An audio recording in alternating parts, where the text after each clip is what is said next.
तो hello friends, welcome back to my video. तो आज हम लोग बात करने वाले हैं, एक बात नहीं, आज हम लोग पढ़ने वाले हैं श्वसन तंत्र।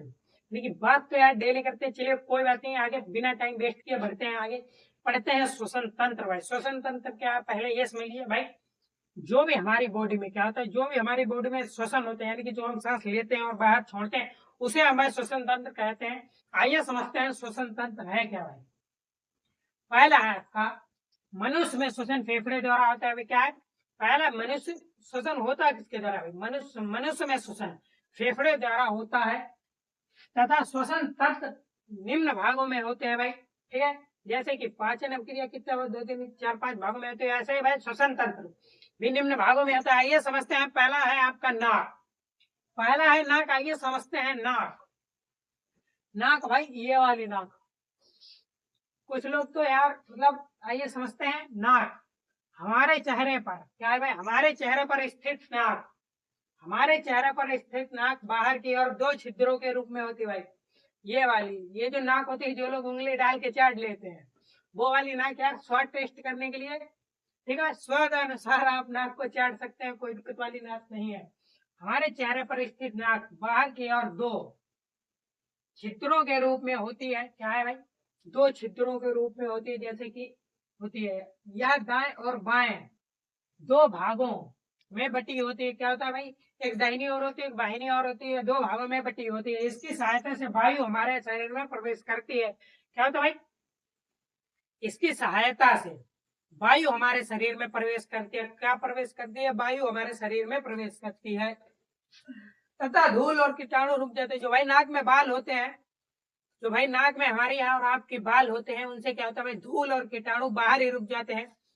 तो शुद्ध वायु क्या है भाई, शुद्ध वायु अंदर जाती है। और जो मुंह से सांस लेते हैं ऐसे, हाँ, तो भाई उनके जो है कीटाणु धूल वूल सब चलिए तो बीमार ज्यादा रहते होंगे। इसलिए भाई नाक सदैव भी, वो सॉरी, सांस सदैव भी नाक से ले। अभी मैं उल्टा बोलने वाला, तो नाक सदैव भी सांस ले तो भाई समय हमेशा ही नाक सांस जो है नाक से ले, क्योंकि नाक बनी है सांस लेने के लिए, मुंह बना है खाना खाने के लिए भाई। ठीक है भाई, आप एक बात समझ लीजिए, नाक हमारे चेहरे पर क्या है, नाक हमारे चेहरे पर स्थित, वो सॉरी, हमारे चेहरे पर स्थित नाक क्या भाई, हमारे चेहरे पर स्थित नाक बाहर की ओर 2 छिद्रों के रूप में होती है। हमारे चेहरे पर स्थित नाक बाहर के, हमारे चेहरे पर स्थित नाक 2 छिद्रों के रूप में होती है।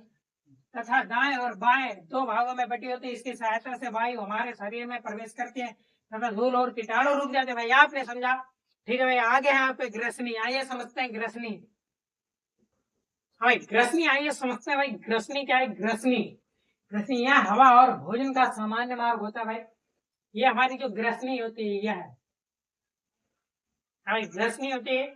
ये ग्रसनी होती है भाई हमारी हवा और भोजन का सामान्य, मतलब भाई इसी से सांस जाती है और इसी से भोजन जाता है। जब हम कभी भोजन खाते हैं, हमारे धांसा लग जाता है, मतलब कि खांसी आ जाती, तो क्या होता है, वायु जो भी भोजन होता है उसे खींच लेती है। 1 2 चावल खा रहे थे तो 1 2 जो है चावल के दाने चले जाते हैं, तो भाई उसी की वजह से हमारे धांसा लग, क्योंकि वायु और भोजन की सामान्य मार्ग होता है भाई, या हवा और भोजन का सामान्य मार्ग होता है ग्रसनी।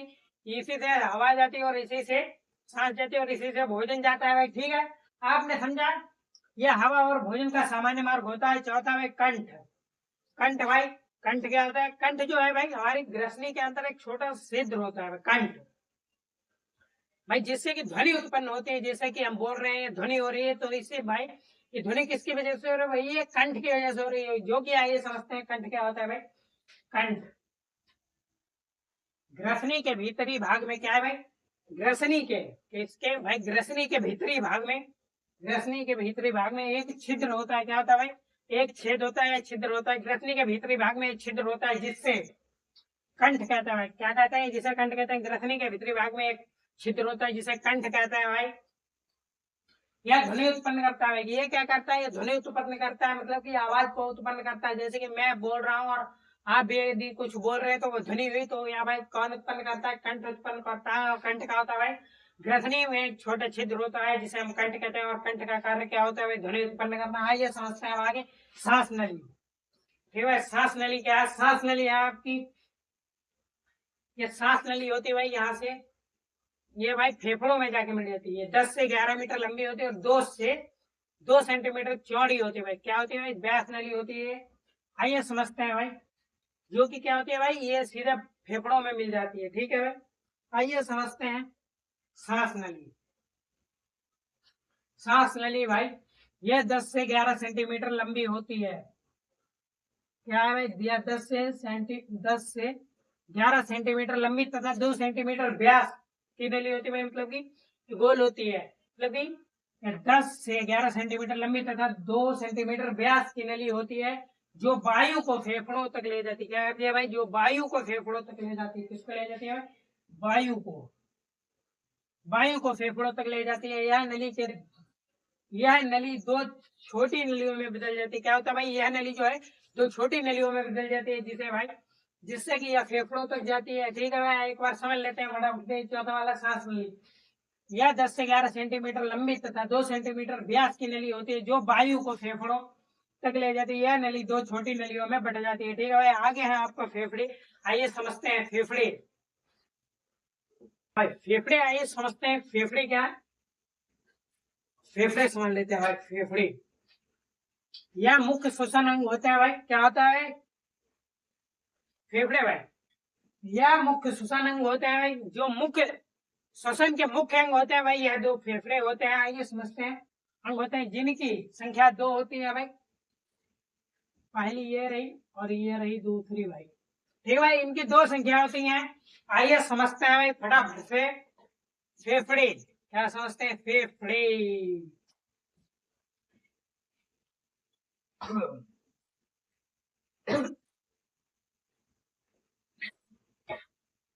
हाँ भाई, समझते हैं ये फेफड़े। या हृदय के इधर उधर क्या है भाई? या हृदय के इधर उधर स्थित होता है। जैसे कि यह दिल है, यह दिल है भाई, बट ये दिल नहीं है। ये पता नहीं क्या दिल जो है भाई मुट्ठी के आकार का होता है। दिल ऐसे टाइप का, इस टाइप का होता है कुछ दिल। ठीक है भाई, और ये वाला दिल नहीं है। ये पता नहीं किसने दिल बना दिया है। फिलहाल ये दिल नहीं होता है। तो ये रहा हमारा दिल, जो कि मुट्ठी के आकार का है। एक इधर है फेफड़ा, एक इधर है भाई। दोनों साइड फेफड़े होते हैं, इधर उधर स्थित होते हैं। कोमल और लचीले अंग होते भाई। कैसे होते हैं? कोमल और लचीले। आय हाय हाय, कोमल, कोमल और लचीले। कोमल भाई साहब यार, कोमल मतलब नाजुक होते हैं यार। कोमल हमेशा कोई लड़की का ही नाम नहीं होगा। बड़ा गलत सोचे, सुधर जाओ वरना भुगत जाओगे तुम।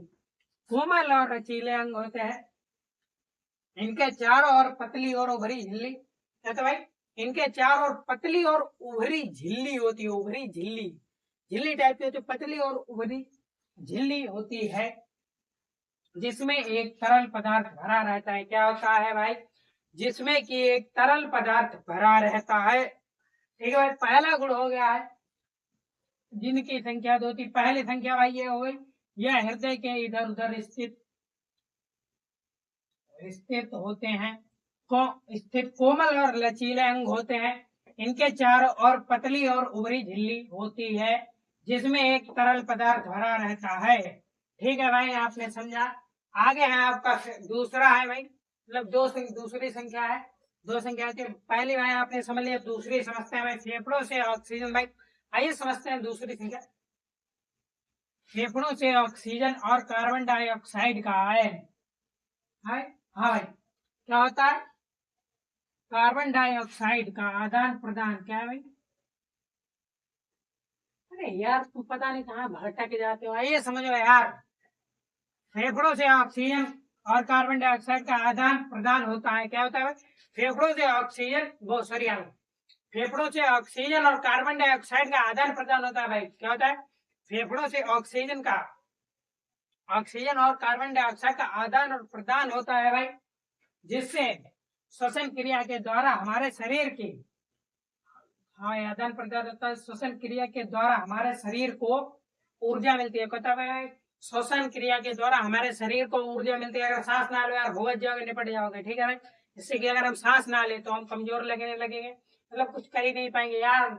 जब तक सांस है, जब तक सांस है तब तक जहान है। जिस दिन सांस चली गई उस दिन जहान चला गया। ठीक है भाई, आज समझ लीजिए यार, ऊर्जा मिलती है, श्वसन क्रिया के द्वारा हमारे शरीर को ऊर्जा मिलती है तथा हमारा रक्त शुद्ध होता है भाई। जब हम क्या करते हैं, सांस लेते हैं तो भाई तो फेफड़ों तक जाती है और फिर भाई खून शुद्ध होता है भाई तथा हमारा रक्त शुद्ध होता है और जीवन की क्रियाएं संभव हो जाती है। क्या है भाई, अगर ऑक्सीजन ना हो तो वैसे भी भाई जो सांस नहीं लेता वो बेचारा खत्म ही हो जाता है।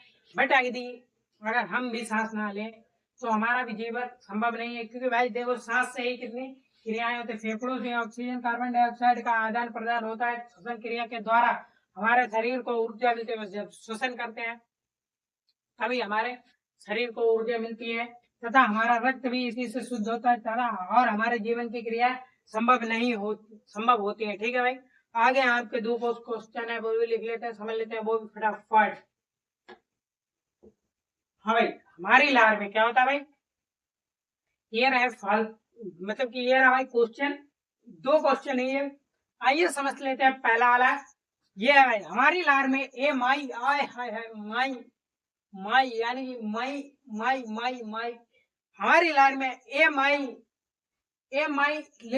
माइलेज भाई साहब ये होता है ए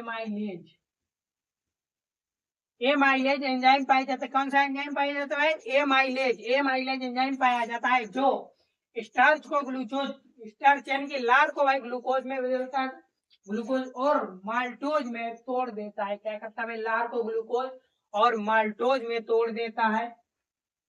यह पाचन क्रिया में सहायता करता है। क्या करता है, पाचन क्रिया में सहायता करता है। ठीक है भाई, आपने समझा। आगे है आप एटीपी को कोशिका की ऊर्जा, भाई आगे समझते हैं। भाई एटीपी को कोशिका, अरे यार भाई एटीपी भूल गए क्या होता है। चलिए भाई डिस्क्रिप्शन में डाल दूंगा एटीपी क्या होता है, एटीपी की फुल फॉर्म भाई साहब। चलिए समझते हैं एटीपी। हमें एटीपी को कोशिका की ऊर्जा मुद्रा भी कहते हैं। क्या कहते हैं, एटीपी को कोशिका की एटीपी को कोशिका की ऊर्जा मुद्रा भी ऊर्जा मुद्रा कहते हैं। अर्थात कोशिका में ऊर्जा एटीपी के रूप में एकत्र होती है। क्या होता है, एटीपी के रूप में एकत्र हो रहती है। जब श्वसन क्रिया में ऊर्जा मुक्त होती है तब एटीपी का निर्माण होता है। एटीपी एटीपी एटीपी 3-4 बार आया हुआ एटीपी भाई डाल देंगे। एटीपी निर्माण, एटीपी का निर्माण होता है भाई, बाकी डिस्क्रिप्शन में डाल दूंगा। अगर वीडियो पसंद है तो लाइक करें, कमेंट करें, शेयर करें और चैनल को सब्सक्राइब करना ना मिलते हैं भाई अगले वीडियो में। तो के लिए धन्यवाद।